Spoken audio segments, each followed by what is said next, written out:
Good morning, Liberty. Buenos dias. Hey, this morning I wanted to talk about, us feeling where we're at when we look at those zones of regulation.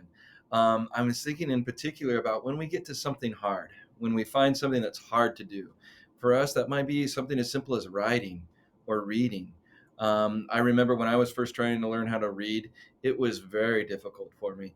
It was something that took me some time, but now I can read in another language and I can write in another language. So it doesn't mean that I'm stuck there, but I have to try hard, really hard. So I want to talk about that, the idea of working through something. And I really want us to try to focus on doing more than we did the time before, to just try harder than we did the time before. When you get to that point, and usually it's in later in the afternoon, when you're feeling like, oh my gosh, I can't do any more writing, or I can't write that. I want you to think in yourself and think, wait, I can do something. I can try. I can do something. When we think about that, we've got the problem that we're trying to solve this week, right? What lake is it that Mr. Hammond is fishing at? We've already got one fifth grade class that's got it figured out. That's Mrs. Johnson. So congratulations, way to go. But I haven't heard from any fourth graders, third graders, or second graders, or even our kinders or first on what they think this lake is. Okay, let's review the things we know. Thinking about doing something hard, review what you know. It's north of here.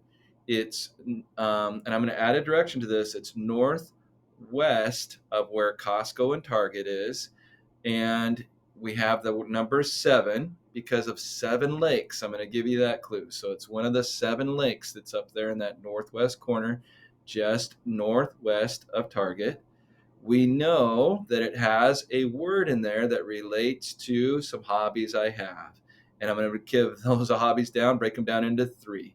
I love to fish, I love to crab, and I love to go kayaking. So it's related to one of those words. The other word I'm not going to give, but we do know it's a fruit. It's a fruit that has been studied by our second graders. So, second graders, just last week, you were tasting something and saying, oh, I like or don't like this one. And you even made something. I want you to think about that and what word is there to see if that will help you. Now, again, this is something hard. Remember, when we do hard things, we've got to do some self talk and say, hey, I can do this. Trust me, I've been doing a lot of self talk these last few weeks. I can do this too because I'm doing something hard, not learning to read or write. I got that down. But the hard part I'm doing is learning how to be your principal. And I'm growing through that. But every day I have to have that self talk of, I can do this. And I want you to have that same self talk, especially when you get into those blue zones or the yellow zones. Before you get upset, think, wait, I can do this, and try. Okay. Thank you for all you do. Remember tonight, please come tonight at 5 to 7 o'clock over here at Totem, just down the road. We're going to be able to meet together and celebrate our Hispanic heritage that we have here in our community. I love to see you there. Thank you for all you do. Guys, please remember, be safe, be respectful, and be responsible.